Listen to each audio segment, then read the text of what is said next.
everyone, welcome to LM Teaches English. In this video I'm going to be talking you through the poem My Last Duchess by Robert Browning. So it's one of the longer poems in the anthology, but it's by no means hard or difficult as some people say it is, and I'm going to show you why in a second. So in this video I'm going to talk you through the title, a little bit about the relevance of it and why the poet wrote about this particular subject. Then we're going to go through some key quotes that I've picked up from the poem, and finally I'll give you some poems that compare well with this and a question, an essay question for you to write. So this is the point where I would normally read the poem, but because it's such a long poem and I want to keep these videos short, I would like you to take this opportunity to either read it yourself in your anthology or Google it now and read it off your computer or your phone or your tablet. So if you just pause the video now and do that. And now we can begin. So the poem My Last Duchess was actually written about a famous event that occurred in the, don't want to get this wrong, the 17th century, I believe, to do with Duke Alfonso Ferreira. And the story goes that he had a wife who was his duchess, and she died under suspicious circumstances. People gossiped, I think, at the time that it might have been poison. And Robert Browning, as a poet in the 19th century, took this idea and he decided to dramatise it almost in the form of a poem.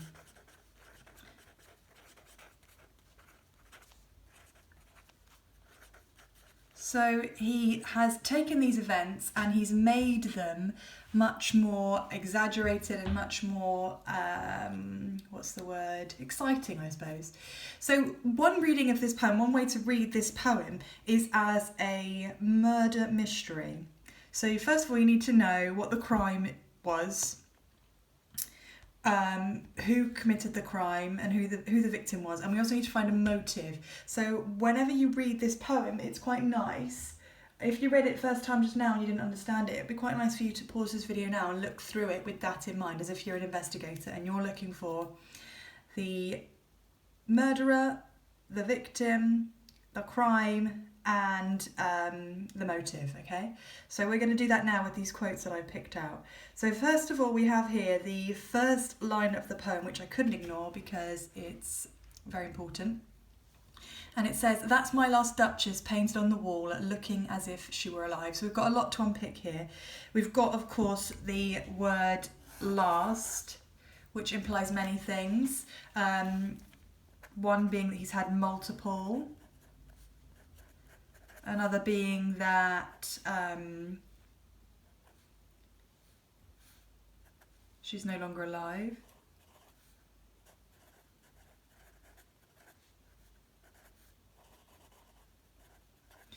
And also that he doesn't really seem to care. Because, you know, if you were showing somebody a picture of your dead wife and you said, "That's my last wife on the wall," it doesn't really imply that you care that much. It's kind of a joke. And that is further evidenced when he says, "looking as if she were alive," which is almost as if he is mocking. He's making a joke, isn't he? Looking as if she were alive. It's funny because she's not alive. So first of all, straight away we get this idea that he's a bad person, to put it lightly. Also that he is a bit of a show-off. And that carries on with this next quote here. So the poem itself is, the beginning of the poem anyway, the Duke is showing this painting of his Duchess, of his last wife, to the servant or the messenger of another nobleman who he's trying to impress. And we find out later on in the poem that he wants to marry the daughter of this nobleman, and this servant has come to take a look around or whatever it is.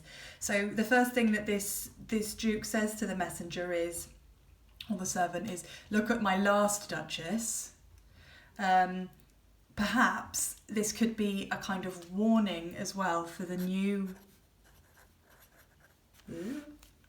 for the new Duchess, the new woman who's going to be his wife, whose father would be the master of this servant who's having a look around, or messenger, whatever you want to call him. He also, further to the point I was making about him showing off, he name drops here. He talks about the name of the artist Fra Pandolf, and obviously we've never heard of Fra Pandolf, maybe you have, but I haven't. And he's clearly a famous artist. And the Duke is here trying to show off again. Look how much I've got, look what I can afford. So this messenger will go back and tell his master what he said. We've also got here the word hands, worked busily a day. Busy hands. So on the one hand, obviously he's talking about the art that he's producing because he's an artist. But on the other hand, we've got here the first sign of a motive. We've got here a little whiff of jealousy. And the reason we know that is because hands working busily could be a euphemism for the fact that the painter was having an affair with the Duchess. And when we read further into the poem, we know that that was a fear of the Duke's. He feels like the way she looked in the painting, she was blushing, was most likely because she was flirting with the painter. So he became very jealous when he looked at the painting to see her blushing and flirting. And later on he does go on to say, "'Twas not her husband's presence only caused that spot of joy into the Duchess's cheek." So there you've got all that jealousy again. In a way, calling her what's a nice way of putting it? A woman who enjoys the company of lots of men.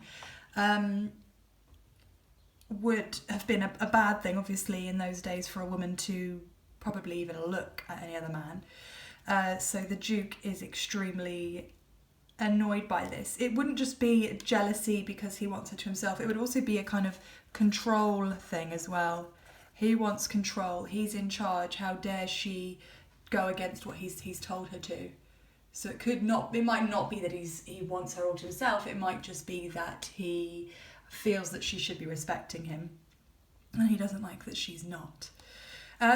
I think one of my favourite lines in this poem, just because it's so, I don't know, typical, and it translates to this day and age as well, is when he says to the messenger, "Will it please you to sit and look at her?" And the reason that's so great is because there's no right answer to that question. He's put, to show his power in this situation, he's put this messenger in a really awkward position, because he's saying, do you want to look at my ex-wife then? Do you want to look at my wife? And obviously if this messenger says no, then the Duke could easily take offence to that and think that she's not good enough. And if the messenger says yes, then the Duke could get angry and think that he's trying to look at his wife. So there's no winning that question. It just shows you that there's no right answer. It just shows you that he is kind of manipulative of the situation. He's also extremely power mad, if you like. He needs that power.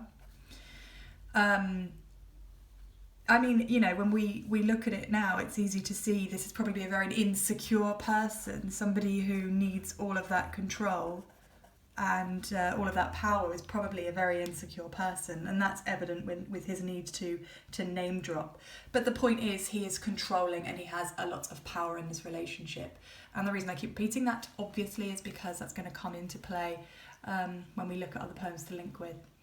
Another lovely line in this poem is the half flush that dies along her throat. So he's just simply describing the way she looks in the painting. But what's wonderful is he's picked up he's using these really provocative, evocative words. So we've got dies and we've got throat. And we can't help but think of somebody strangling or suffocating in some way. Which gives us, if we were looking at it as a murder mystery, it gives us how it was done, how the crime was committed. And then we have here the motive. Her looks went everywhere. She's looking at other men. So before we go and judge this Duchess for being a cheater and a promiscuous woman, I think it's important to note that the expectations on women were ridiculous. Women were expected probably to lower their gaze if another man was around and to only look at their husband and silly things like that. So we don't judge the Duchess in this situation. We don't even believe necessarily that she was having an affair. Maybe she smiled at somebody to be polite. Maybe she did, worst case scenario, maybe she did actually fancy someone else. It's unlikely that she would have acted on it. And if she did, you can't help but feel like, you go girl.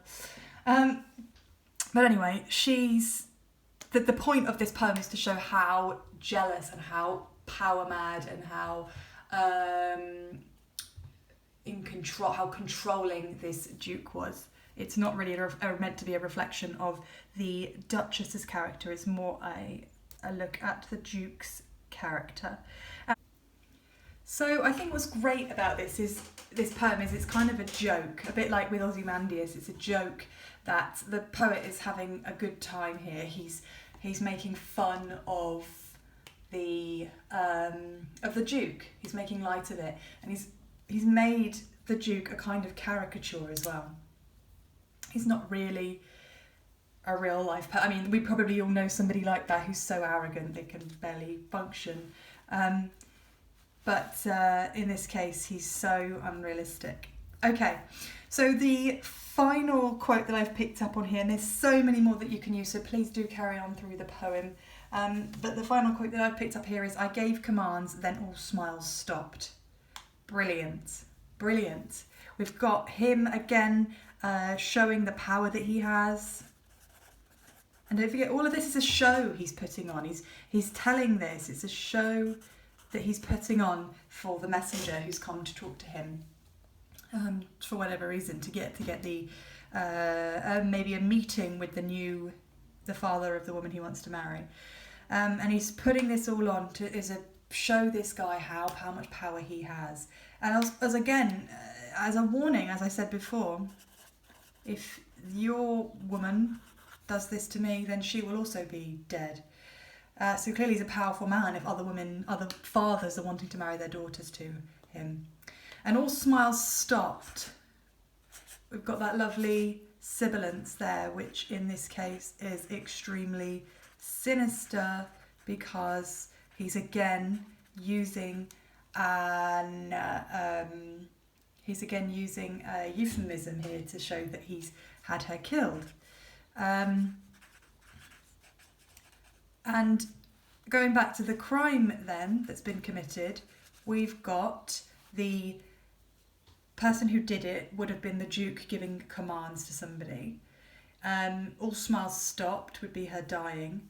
The half flush that dies along her throat could be the way in which she died. And the motive is because she was friendly and she looked at other men.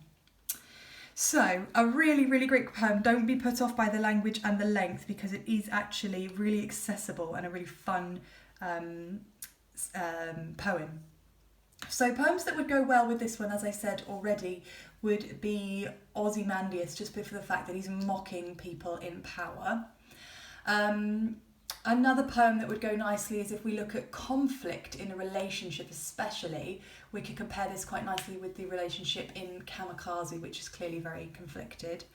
But I think the question that we're going to do today is a comparison with Kamikaze, and that is going to be compare how the poets of My Last Duchess and Kamikaze present conflict in a relationship. So compare how the poets of My Last Duchess and Kamikaze present conflict in a relationship. Okay, thanks very much for watching and I'll see you again soon. Bye!